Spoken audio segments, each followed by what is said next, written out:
భాగస్వామ్యము మంత్రివర్గంలో ప్రభుత్వంలో.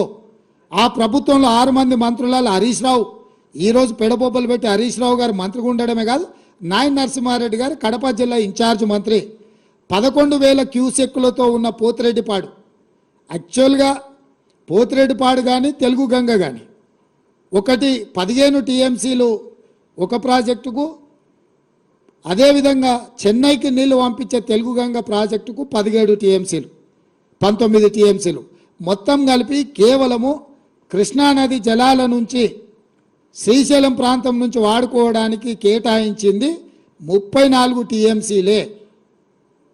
11,000 క్యూసెక్స్తోని ఉన్న పోతిరెడ్డిపాడును పొక్క పెద్దగా చేయడానికి నిర్ణయం తీసుకున్నప్పుడు నాయన నరసింహారెడ్డి గారు, హరీష్ రావు గారు, ఆనాటి చంద్రశేఖర్ గారు, విజయరామారావు గారు, కెప్టెన్ లక్ష్మీకాంతరావు గారు వీళ్ళందరూ కూడా మంత్రివర్గంలో ఉన్నప్పుడే రాజశేఖర్ రెడ్డి గారు రాయలసీమకు 11,000 క్యూసెక్స్ నుంచి 44,000 క్యూసెక్లకు పోతిరెడ్డిపాడు పొక్కను పెద్దది చేసి నీళ్లు తీసుకుపోయే నిర్ణయం జరిగినప్పుడు రాష్ట్రంలో వీళ్ళు మంత్రులు, కేంద్రంలో కేసీఆర్ మంత్రి. ఈరోజు కాంగ్రెస్ పార్టీ తెలంగాణ నాయకులను దోషులుగా ఆరోపణ చేస్తున్న చంద్రశేఖరరావు, నీ గత చరిత్ర ఒక్కసారి వెనక్కి తిరిగి చూసుకో.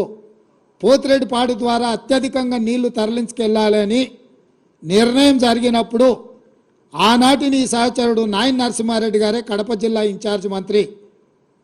నీ అల్లుడు ఆనాటి మంత్రివర్గంలో మంత్రులు. మీరు ఆనాడు పదవులకు ఆశపడి పెదవులు మూసుకొని రాజశేఖర రెడ్డి గారి దగ్గర లొంగిపోయి తొత్తులుగా ఉండి ఆనాడు పోతిరెడ్డిపాడు పొక్క పెద్ద చేసినప్పుడు కొట్లాడింది కీర్తిశేషులు పి జనార్దన్ రెడ్డి, మర్రి శశిధర్ రెడ్డి.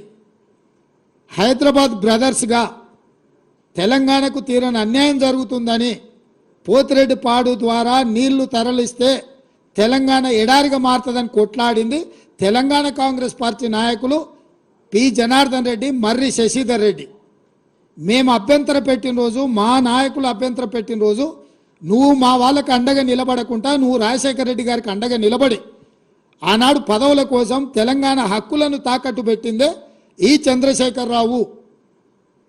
ఇవాళ ఆ 44,000 క్యూసెక్స్ని 80,000 క్యూసెక్స్కి జగన్మోహన్ రెడ్డి మళ్ళీ వచ్చిన తర్వాత వీటిని పెంచడానికి ప్రయత్నం చేసిండు.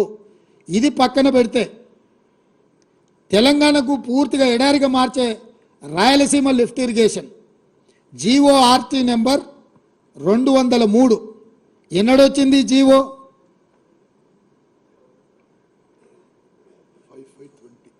5520 ఎస్, జీవో నెంబర్ 203 5th May 2020 నాడు ఈ టెండర్ పిలిచిండ్రు. ఈ జీవో వచ్చింది అంటే దాదాపుగా పర్ డే 8 టీఎంసీని తీసుకెళ్లడానికి రాయలసీమకు స్పష్టంగా Andhra Pradesh had issued GORT number 203 dated 5/5/2020 to take up Rayalaseema lift irrigation to draw 92,592 cusecs అంటే 8 టీఎంసీ పర్ డే. 8 టీఎంసీలు రాయలసీమ లిఫ్ట్ ద్వారా పోతిరెడ్డిపాడు పక్కనే ఇక్కడి నుంచి నీళ్లు తరలించడానికి ఎఫ్ఆర్ఎల్ లెవెల్ 797 అంటే కుండకు సైడ్ నుంచి బొక్క పెట్టలే, కుండ కింది నుంచి బొక్క పెట్టాడు.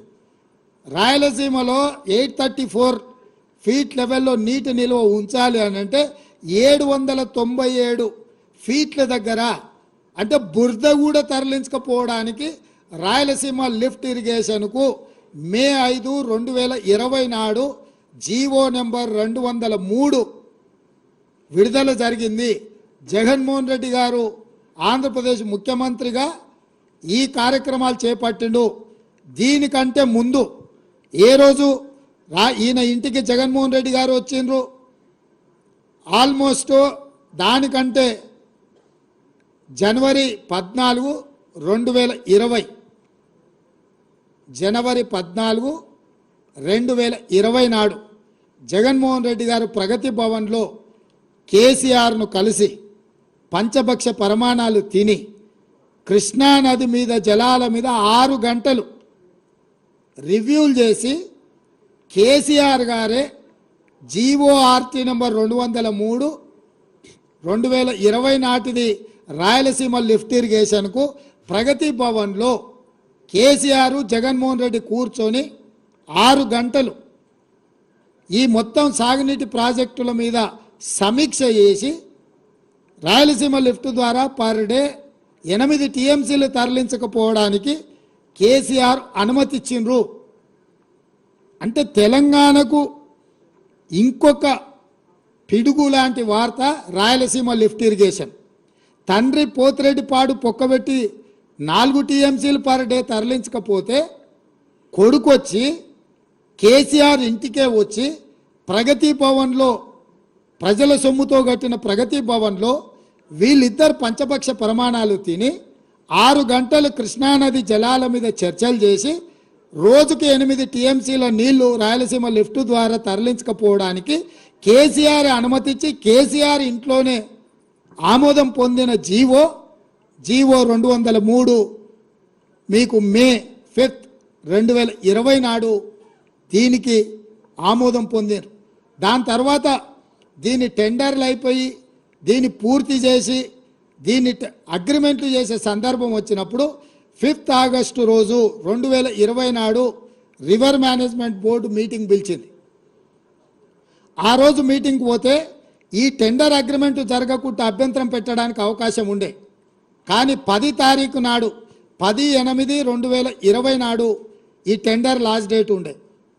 5 ఆగస్టు 2020 నాడు Krishna river management board meeting పిలిచింది కేంద్ర ప్రభుత్వం. 5 తారీఖు నాడు వెళ్ళి ఈ 203 జీవో మీద అభ్యంతరం పెట్టి ఈ టెండర్లను కొనసాగించకుండా టెండర్ల ఒప్పందాలు జరగకుండా టెండర్లను అడ్డుకోవడానికి అవకాశం ఉంటే చంద్రశేఖరరావు గారు 5 ఆగస్టు 2020 నాడు సమావేశానికి పోకుండా ఒక లేఖ రాసిండు. ఏమని?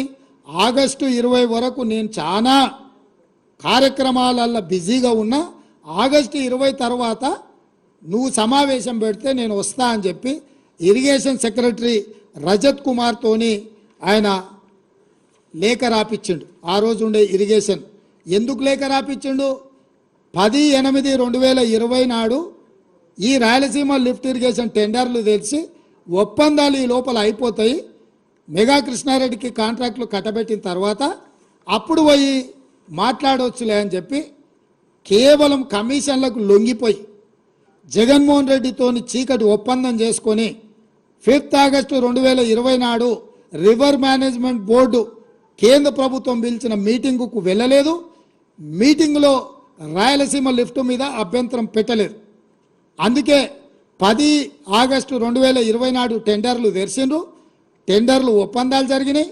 రాయలసీమ లిఫ్ట్ 8 టీఎంసీలు తరలించకపోవడానికి పనులు పూర్తి అవ్వే పరిస్థితి వచ్చింది.